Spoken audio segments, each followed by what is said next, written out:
Hello everyone, welcome back. Been kind of crazy the last couple of weeks. I haven't been able to get out and do my normal hunting. The stock market being as nutty as it is, clients kind of concerned, the election coming up. So I've only been able to take a short burst of hunting periods, a couple hours or whatever, in a short distance from home.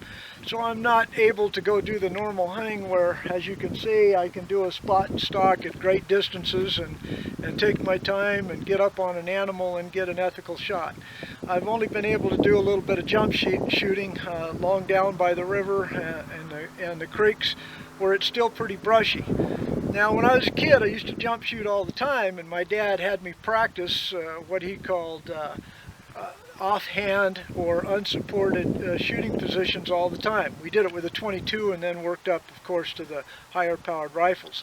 And I see on the internet a lot of people spending a lot of time focused on what I call the hardware, which is the rifle, the ammunition, the bullet, the aiming, the group size, all that kind of stuff, instead of practicing what I call the software, which is up here, which is taking all of that out of it and going hunting and practicing like you might have to hunt.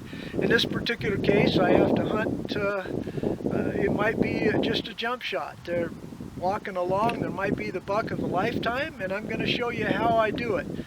Now that I'm older, I kind of carry a walking stick with me these days. This is a Primos trigger stick. It is a tripod, but you can fold the legs together and carry it in any type of position that you want. And it makes a pretty good, decent support for you for both walking and for shooting. But let me show you how I do it. I've got my 6.5 Grendel. It is the 20-inch barrel. I took it on the spock hunt because it's a shorter barrel, a little bit quicker in action. But here's how I do it. I might be walking along and then all of a sudden there's the buck. He's locked eyes on me and I know I've got less than 5 seconds. So normally I don't carry a live round in the chamber, but in this particular case, if I'm spock, if I'm still hunting like that, I'll go ahead and carry one in there with the safety on. Nobody's around me. I know it's a pretty safe position. But here you go. One thing you're going to have to remember is you're going to have to be aware that it is unsafe. Okay, so here's how I do it. I simply put my hand on the grip, drop my shoulder, spin the rifle around, come up, and acquire and shoot. It's that simple. Alright, I'll do it one more time so that you can see it. And you can practice this at home while you're watching a football game or any cotton picking thing that you want to do. This doesn't have to be out while you're hunting. But again, I'll be walking along. There it is. I've got my hand on the grip. I spin it around, bring it up, acquire, and shoot. Okay, so now let's do it on a live target. I'm going to turn the camera around. You can probably see at 100 yards I've got the target set up. I've got 4 6-inch targets, so I ought to be able to hit one of them. But I need to put my ears in. That's the only thing that'll be different from actually hunting in the field. So I'll put my ears in and come back and show you the rest, okay?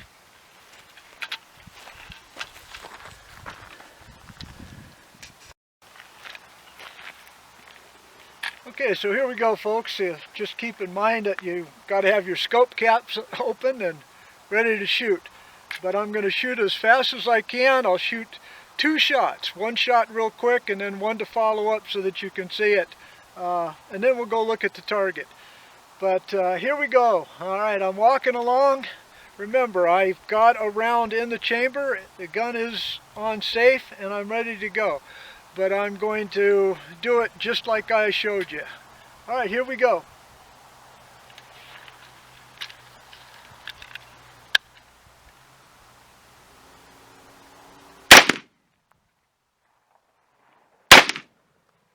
Okay, that's about as fast as I can do it. I've done it faster, but things were a little wobbly. But let's go take a look at that target. Okay, folks, not my best. But there's the 2 shots, about 2 inches apart, about 2 inches low. But if I was shooting uphill or downhill, that would be fine. That would, of course, the bullet would rise, so I'm comfortable with that. So I'll go do 2 more shots with the 24-inch this time, and let's see if it gets any better. but I'm happy with that, so hang on.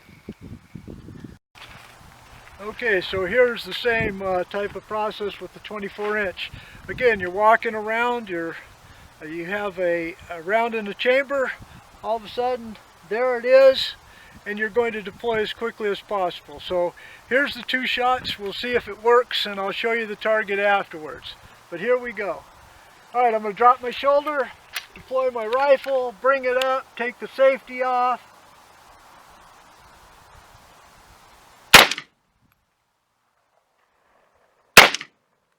Okay, let's go take a look at that. Okay, the last 2 shots were a little bit low, but if you're going to give yourself a mulligan, it's best to do it at practice and not on the hunt of a lifetime. So I'm going to shoot 2 more shots at the lower right-hand target this time. Do it exactly the same way. The firearm is loaded, it's ready to go. I'm walking along, all of a sudden there he is. There's the buck of a lifetime. Deploy, come up, safety off, acquire.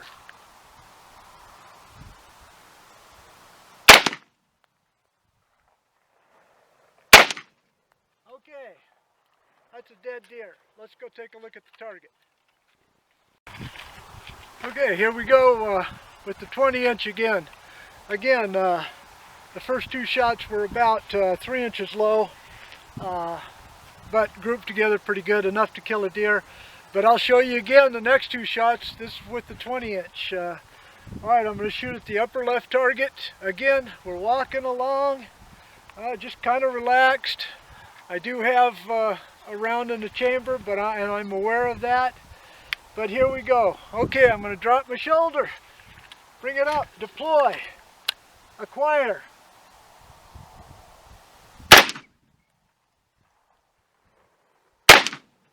Okay, let's go take a look at that target.